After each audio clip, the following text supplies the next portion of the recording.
Alors, le projet de mandature sur 3 ans a été dévoilé hier en Assemblée Générale. Une première puisque les 2400 hôteliers logis pouvaient voir en direct également la partie Assemblée Générale et le plan de mandature qui s'appelle donc Plaisirologie 2017. Nous avons 3 axes stratégiques. La réservation équitable, que l'on va détailler tout à l'heure, et également le référentiel qualité qui va être complètement revu, mais beaucoup plus sur l'envie et la plaisirologie 2017. À la fois également l'ouverture à d'autres formes d'hébergement, puisque pour nous c'est vraiment stratégique et ça permet de pouvoir reprendre des parts de marché, donner vraiment du plaisir à nos clients. Et puis un plan de communication sur 3 ans qui a été dévoilé. Nous étions sur la télévision depuis 3 ans, et nous serons également sur la télévision et d'autres axes de communication. Et donc c'est vraiment un plan sur 3 ans de manière à ce qu'il y ait une vraie lisibilité pour nos clients et puis également pour nos hôteliers.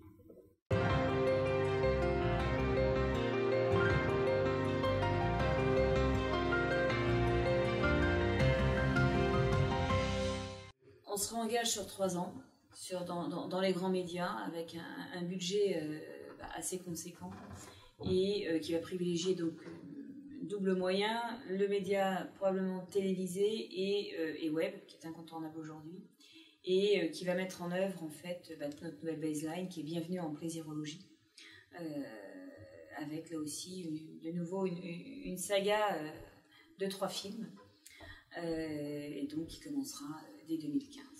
Parallèlement, on lance de nouveaux outils digitaux, donc de sites internet desktop, de smartphones et tablettes. Donc smartphone et tablettes, c'est pour le mois de décembre, entre le 15 décembre et fin décembre au niveau de ces 2 supports. Et le site desktop, c'est pour fin mars 2015.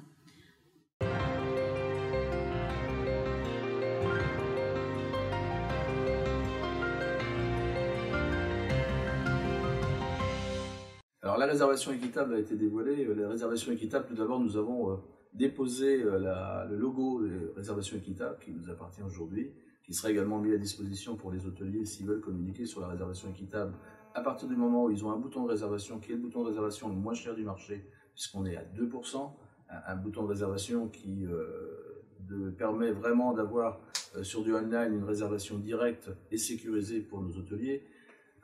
Également un bouton de réservation qui peut aller beaucoup plus loin avec Logis Premium et qui permet à partir de janvier de partir sur la Logitable qui permet également sur la partie réservation de table avec un taux de commission à 0%.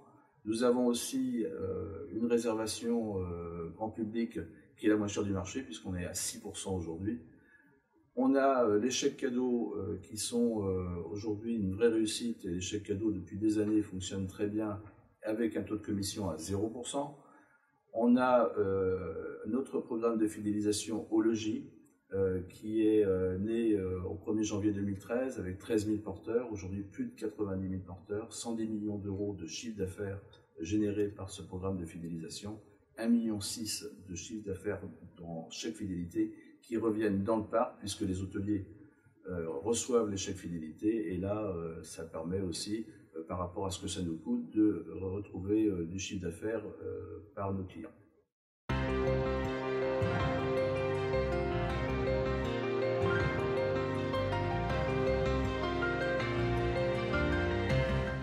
Pourquoi on s'est intéressé aux autres formes d'hébergement? D'abord, c'est une réalité dans le parc. Certains de nos établissements avaient déjà fait le choix de la diversification pour correspondre à d'autres attentes d'une clientèle qui aujourd'hui est en recherche de plus de liberté, mais en même temps des services hôteliers professionnels. On est aussi dans un contexte extrêmement chamboulé. On a bien vu qu'Internet a bousculé les habitudes, tant des clients, mais aussi au niveau de la commercialisation des établissements. Il ne suffit plus d'être un bon restaurateur hôtelier pour que ça marche. Encore faut-il maintenant être connecté aux bons partenaires, avoir les bons outils pour organiser sa commercialisation de chaque hôtel.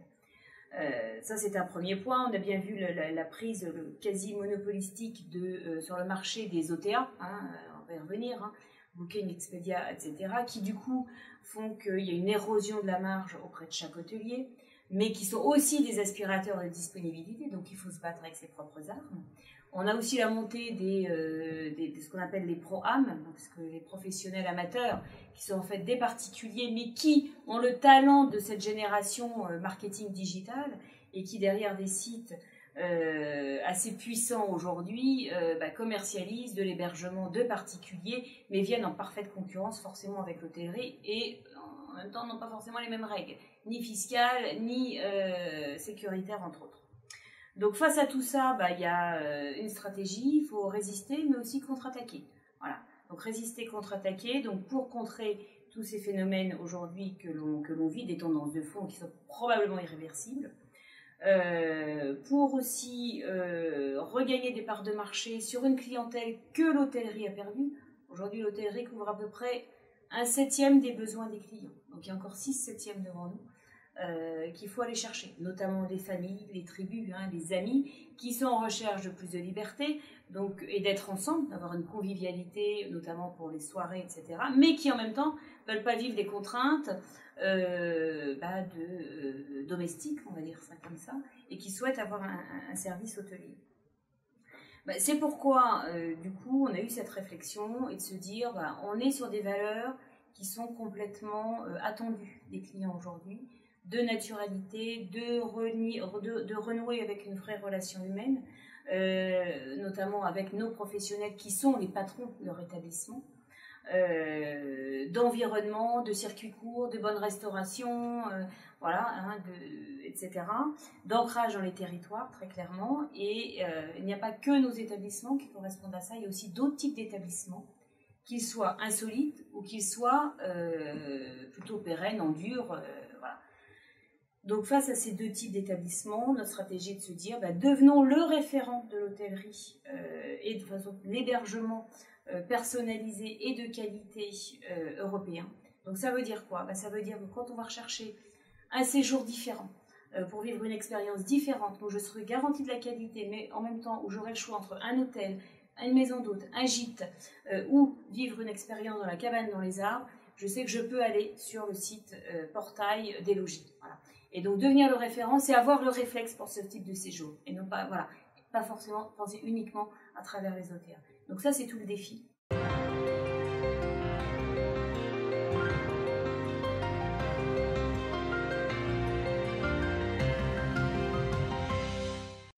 C'est vraiment un professionnel, c'est 100% de son activité. Il doit se mettre au registre de commerce, il doit avoir un service hôtelier et une vraie envie de se commercialiser et de communiquer. Donc il doit utiliser les outils logis pour cela. Et on est complètement fermé à tout ce qui est chambre d'hôte, pas de beurre non professionnel, pas de camping, pas de club de vacances.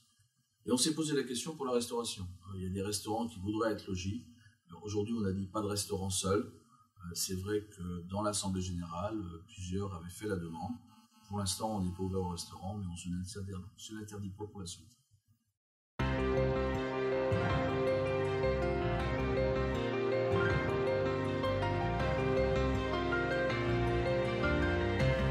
C'est un référentiel qui va tenir compte beaucoup plus de l'expérience client et des plus produits de chacun, parce qu'on a une vraie mine d'or dans nos 2400 établissements à travers l'Europe. Il n'y a pas deux établissements identiques, il y a une vraie personnalité et personnalisation des lieux et des hommes qui en font que chacun a exprimé dans son établissement des plus ou des idées assez surprenantes parfois, mais qui créent justement l'envie de découvrir et l'envie de réserver. Donc tous ces plus, on les a peu mis en avant, somme toute, et donc ça doit vraiment, le futur référentiel, privilégier ça au service de la plaisirologie. Et la plaisirologie va permettre également pour aussi bien 1, 2, 3 cheminées, 1, 2, 3 cocottes, logis d'exception et tables distinguées, de sortir vraiment les plus de chaque établissement.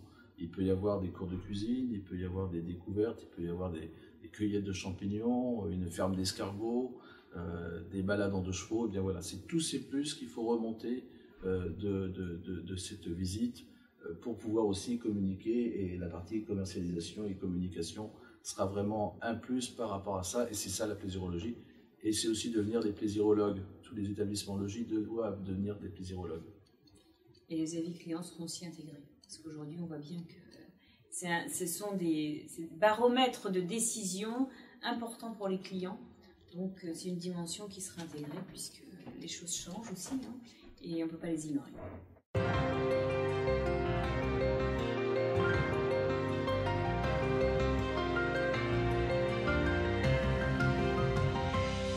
La première démarche qualité qu'on a déjà modifiée, c'est notre référentiel sur la restauration d'excellence sur nos tables distinguées. Jusqu'à présent, c'était un référentiel qui existait, mais qui était basé sur la distinction de nos établissements au sein d'autres guides gastronomiques connus. On a voulu se réapproprier ce classement et cette distinction, parce qu'on est complètement légitime, c'est un de nos piliers forts de réputation, c'est la qualité de nos restaurants et de nos restaurateurs. Donc on l'a mise en œuvre dès cette année, et avec l'ensemble des tables distinguées qui ont été dévoilées hier soir en interne et aujourd'hui auprès de l'ensemble de la presse. Le principe, c'est que nos établissements volontaires qui pensaient prétendre à l'excellence ont été visités par 9 experts gastronomiques, connus bien sûr du milieu, et suite à ce récit d'expérience et à travers la grille qui a été définie, ce comité d'experts a désigné ceux qui méritaient la distinction de table distinguée ou la catégorie espoir. Donc les résultats ont été dévoilés hier avec 103 demandes, 58 établissements table distinguée et 17 espoirs. Donc on a eu une très belle remise hier au soir avec Gilles Goujon, notre parrain de cet événement, qui a fait qu'on a eu hier au soir cette remise de diplôme pour à la fois les tables distinguées et la catégorie espoir.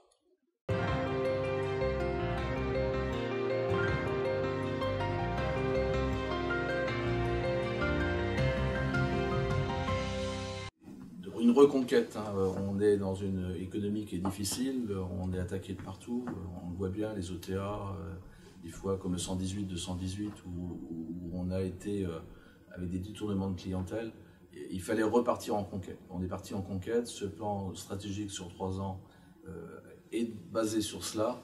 On a également tout ce que Christelle a expliqué en ce qui concerne la communication, la commercialisation des établissements. Eh bien, on avance, on continue le référencement. On a déjà travaillé sur tous les POI et toutes les communes où on rentre, et aujourd'hui on cherche un site touristique. Eh bien, on a les hôtels à 5 km, à 10 km, pour qu'on ait vraiment notre maillage et vraiment des points d'hôtellerie un peu partout et remonte, et qu'il y ait une facilité pour le client de réserver. Nos nouveaux outils de site qui vont être mis en place très rapidement vont permettre aussi de pouvoir partir dans ce sens-là. La réservation équitable par rapport au site, il y aura aussi la possibilité pour le restaurant d'avoir immédiatement le numéro de téléphone et pouvoir faire sa réservation quand quelqu'un est avec un smartphone pour pouvoir très rapidement réserver. Tout ça, ça permet de répondre à notre volonté d'être le référent européen de l'offre d'hébergement personnalisée et de qualité.